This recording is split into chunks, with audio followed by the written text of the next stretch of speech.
To be here today and already for this interesting discussion on the topics that you are looking into. Today I will present really a sort of top-line findings from our latest Global Trends in Climate Change Litigation report. This is the 2024 snapshot report. We call them snapshots because really this is a field that is evolving very rapidly, and things do change from year to year. So we try and capture, some of the kind of key developments, also building on the work of previous years. And I'll focus on a few things. Firstly, I'll give you sort of big picture trends in the field and why we think it's an interesting field to study in and of its own right. Then I'll talk a little bit about some of the recent cases against governments. And then finally, I'll talk a bit about some of the cases against companies and increasingly some of the work that we and others are doing trying to understand the impact of all of this litigation on climate governance. I'll try and keep it to 25 minutes, which I think was the brief, but feel free to, hurry me along if needed.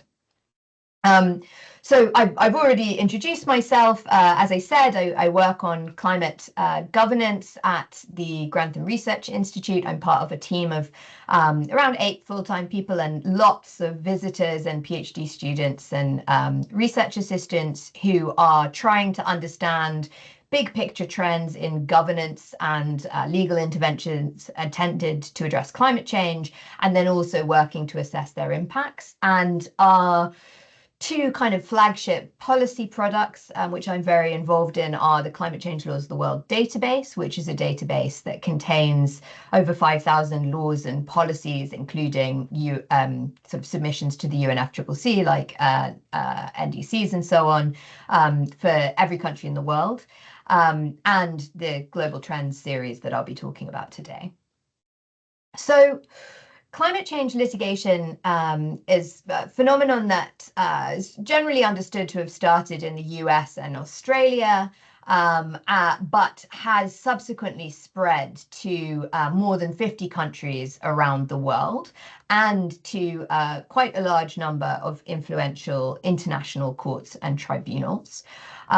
There are an order of magnitude more climate cases in the US than any other country in the world. And that's using what is actually a fairly narrow definition of climate change litigation. So we are talking about something that is distinct from general environmental litigation and distinct from all cases that could have an impact on climate change. Arguably any case on air pollution in cities could have an impact on climate change if it has the effect of restricting traffic and ICE vehicles. But we're looking at cases that involve material issues of climate change science or climate change law and policy at the heart of the case. So even within that very narrow definition, we have this big spread of cases to different countries around the world. One of the countries that I think this map doesn't represent, doesn't do justice to, is China, where we actually know that the Supreme Court of China has done a lot of work to try and encourage the many specialist environmental courts and tribunals to engage with the issue of climate change. And recent figures from the court suggest that there are over 1 million carbon-related litigation cases in China, so not the 1 to 10 that you see here on this map. And at least 600 of those cases in China relate to carbon markets. Mostly prosecutors are the people bringing these cases. So this is a work in progress to try and translate what's been happening in China and add it to the global picture. The reason we have 1 to 10 cases instead of the 600 or potentially many more than that, that could fit this definition is that those are the cases that are currently in the databases that are the main source for this research, which are the climate case chart databases maintained by the Sabin Center for Climate Change Law at Columbia. And we've been partnering on that project for nearly a decade now to support data collection and analysis work. The other thing I would think it's worth mentioning when we look at this map is that although climate litigation started as a global north phenomenon and is still very prevalent in global north countries, and particularly here in Europe, or there in Europe, perhaps I should say, we are starting to see more cases in the global south. So I've already mentioned China.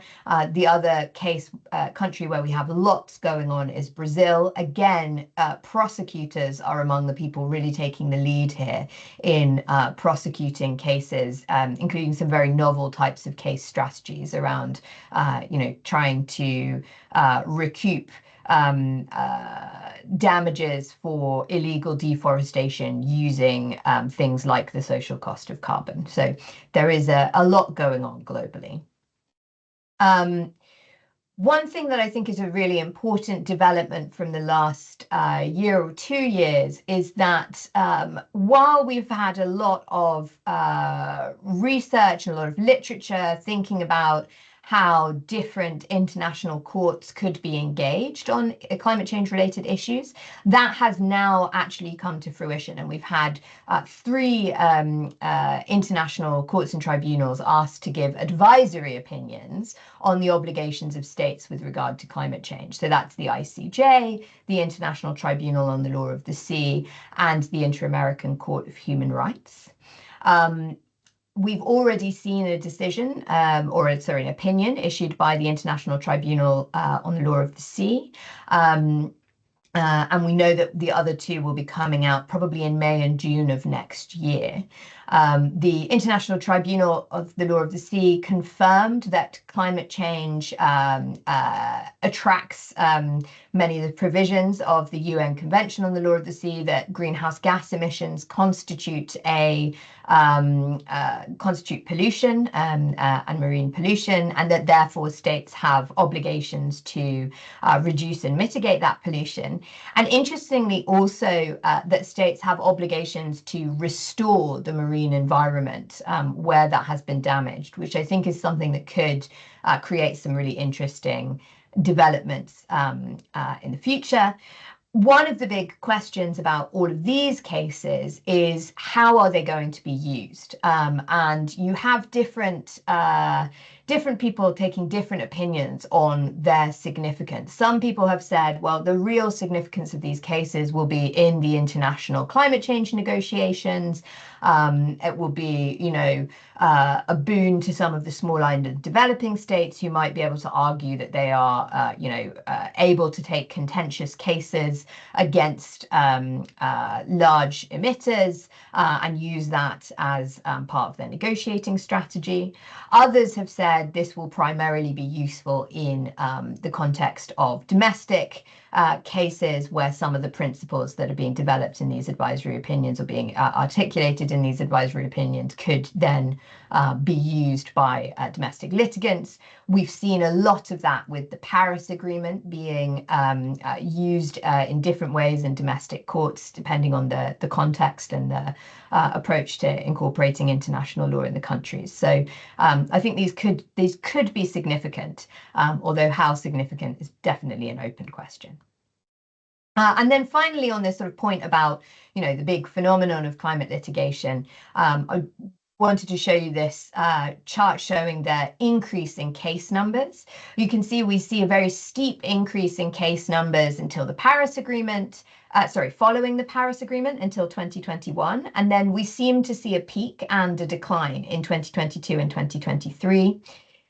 I actually think what's going on here has a lot to do with data collection and that as the field has become more complex, as we've seen more countries involved in litigation, we just have more delays in collecting the data than we used to.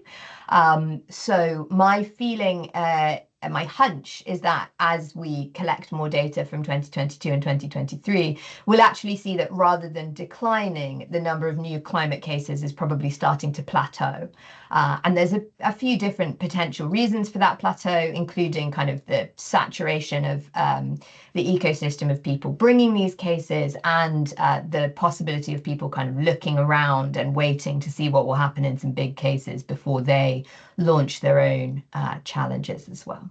But nonetheless, we're still seeing, significant numbers of cases between 200 and 300 being filed every year, and that's just the ones we know about. And as with any database and data collection project, we miss many things.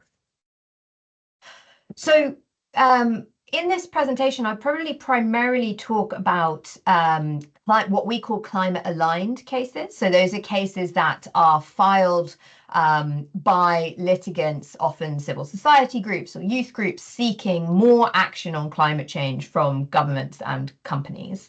But it's really important to remember when we're studying a phenomenon like litigation that the courts are available to everybody, and litigation cuts both ways. And we do see around a quarter of climate cases that were filed last year were not aligned with climate goals. They were pushing back against climate policy developments, or in the US context in particular, pushing back against shareholder activism and ESG claims.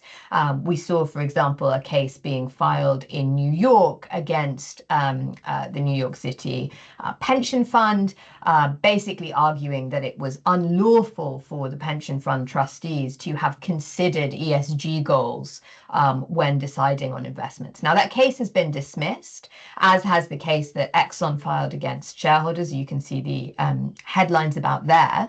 But nonetheless, these kinds of anti-climate cases are very important because they have a potential chilling effect on ESG activities. I should also say that this idea of non-climate aligned cases or anti-climate cases is much more complex than it might at first appear. When you read a headline saying Exxon is trying to deter shareholder activists using litigation, that may not surprise people. But if we dig a little bit deeper, we actually see that there is a lot that litigation is highlighting about the complexity of the transition and the need to really consider carefully what trade-offs might be being created by some climate action and climate projects. So we call cases that demonstrate this complexity just transition litigation and green versus green cases. And a good example of one of these is a case that was heard by the Indian Supreme Court earlier this year, M.K. Ranjit and others, where a conservationist, very famous conservationist in India, had filed a case challenging a policy that said all overhead power lines or all power transmission lines in a certain area should be buried underground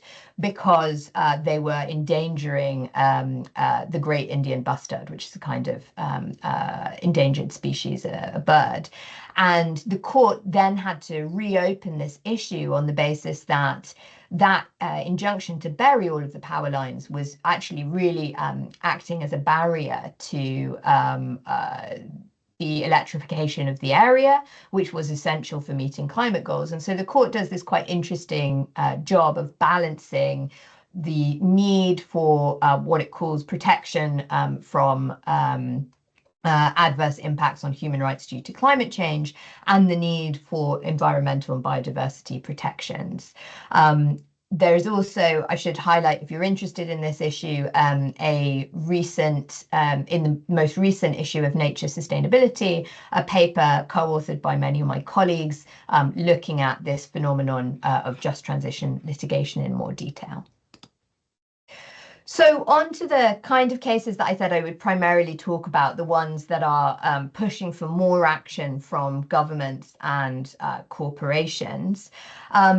So historically, around 70% of climate cases have been filed against governments, and we still see huge attention to this issue of government action. And one of the types of cases that have become very prevalent in recent years are what we call government framework cases, which challenge the overall ambition and implementation of a country's climate policy response. So here we have very famous cases like the case of Agenda Foundation and the state of the Netherlands, the Neubauer case in Germany, the case of Klimaatzaak that was more recently heard in Belgium, and cases here in the UK and in Ireland, among others.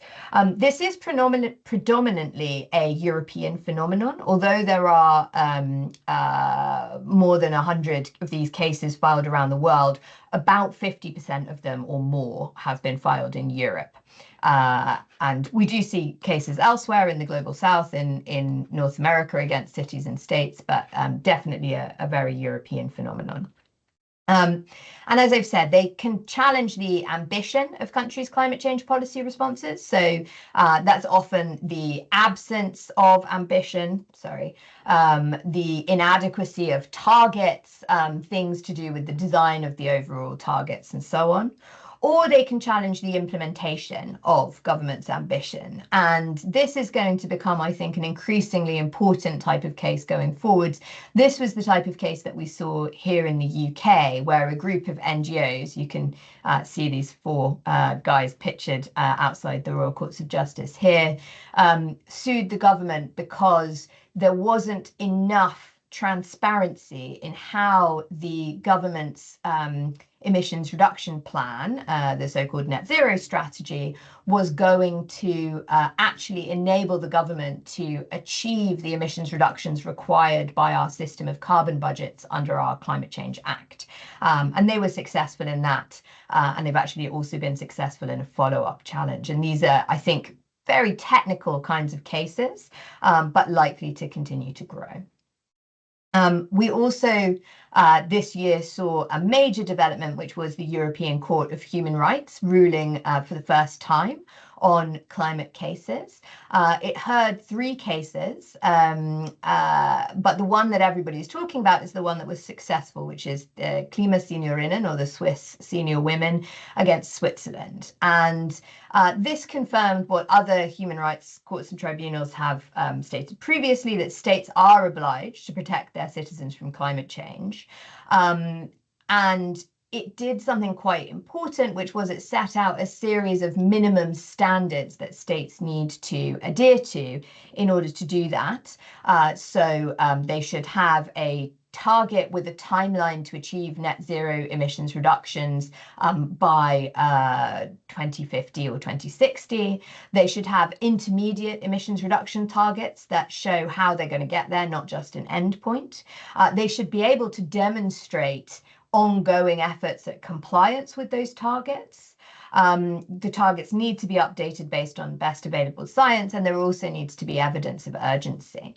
The court did some quite interesting things in terms of balancing what it saw as its crucial role in protecting human rights and backstopping to make sure that these minimum standards were in place, whilst also giving the states a very wide margin of appreciation in how to achieve the goals that they set themselves. Even in setting the goals, it was not very prescriptive about what the goals need to be, apart from this mention of net zero by sort of early in the next half of the century.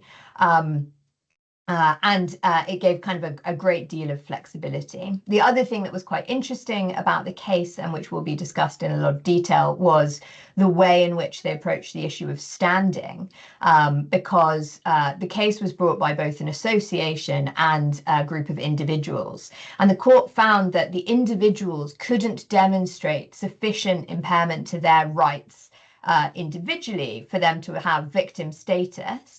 So it gave standing to the association on behalf of, sort of all people potentially in that category, in order to allow the case to proceed. And that's quite an interesting approach to this question of sort of collective rights and the difficulty of one person demonstrating they're more impacted by climate change than others. So it'll be an interesting one to watch how that then plays out across Europe when we see others taking this up. And then finally, when we're talking about cases against governments, it's important to understand that those government framework cases, I said there are more than 100 of them, so they're very significant, but numerically, they're actually dwarfed by another group of cases, which we call integrating climate considerations cases. These are cases that are trying to challenge decisions because climate change factors weren't adequately or appropriately considered in those decisions, at least according to the litigants. Lots and lots of these are environmental impact assessment cases. That's not the only sort of legal basis for these types of challenges, but it's the primary one. And this is really the overwhelming number of government cases around the world. More than 100 or around 100 cases were filed in 2023, for example, which is the order of magnitude greater than the other types of cases.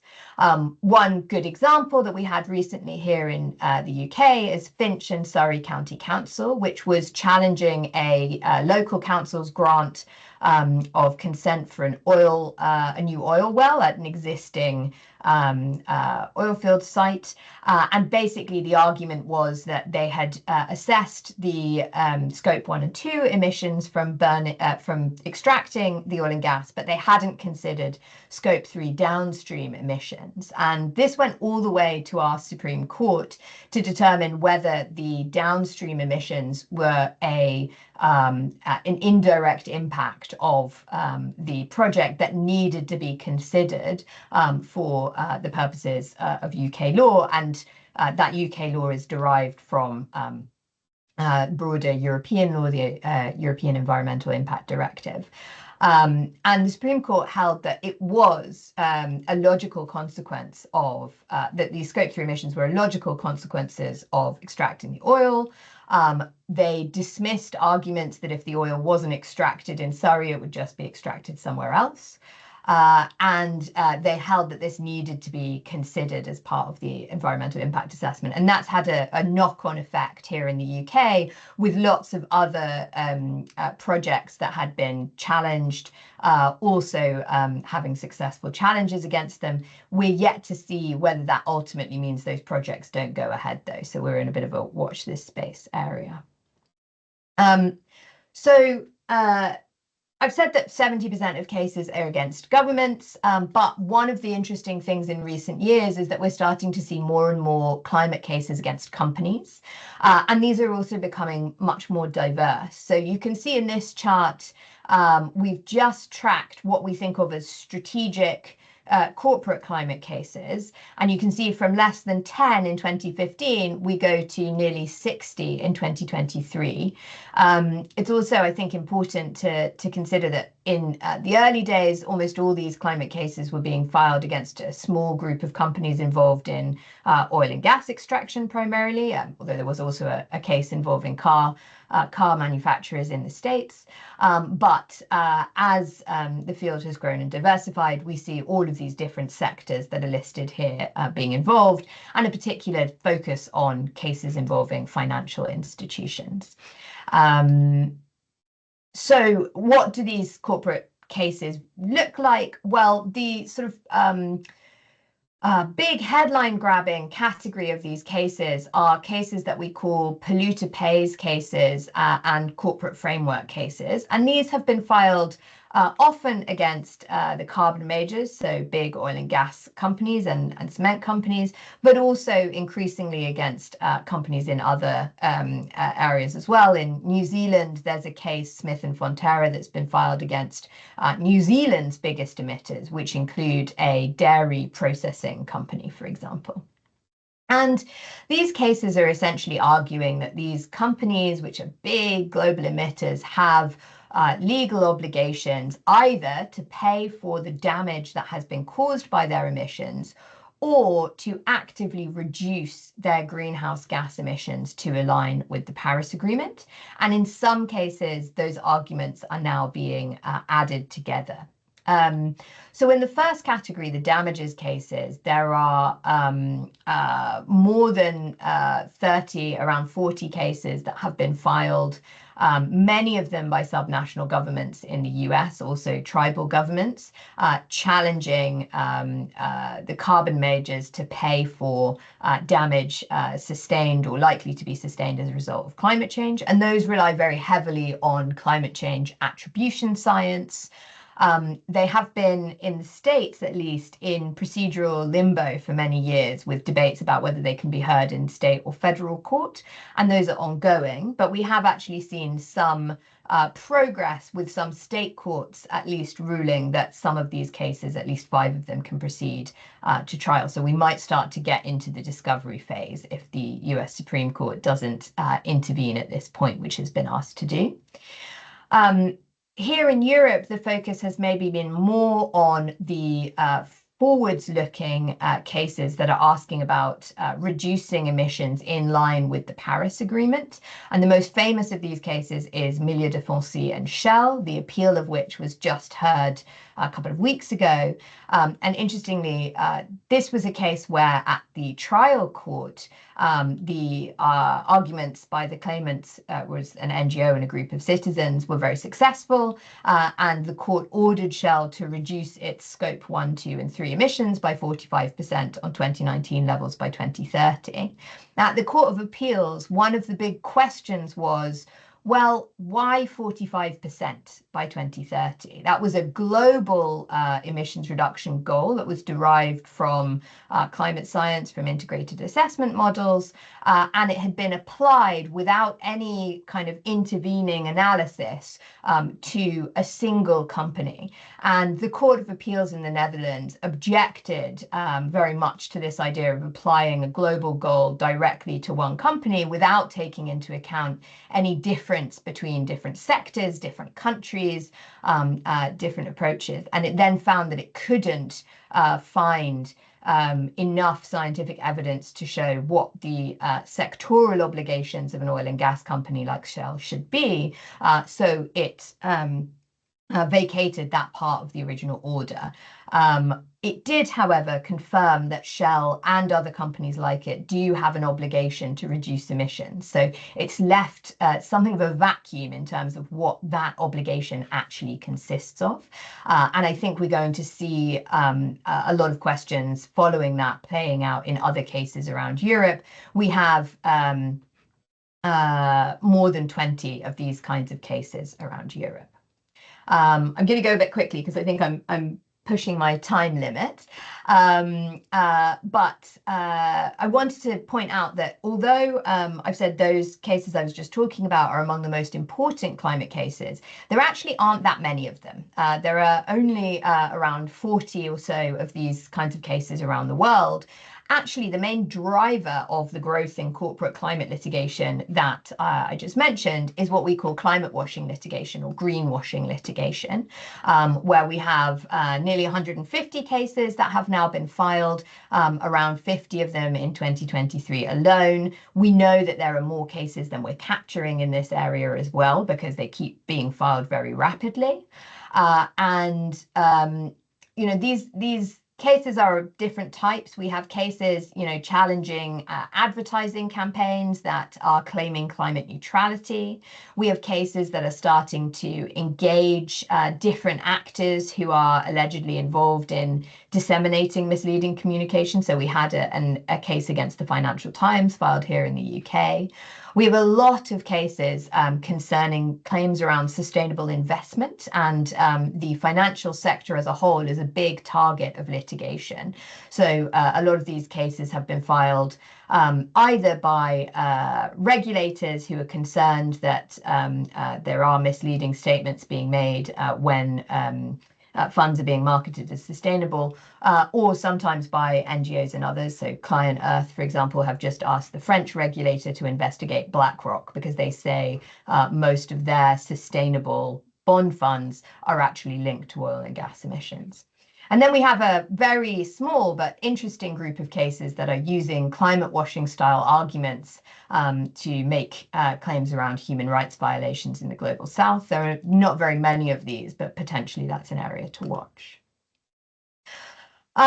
I also wanted to mention a new category of cases that we created this year, which we call transition risk cases. And these are cases which share a lot in common with the corporate framework cases where companies are being told that they're not doing enough to reduce emissions.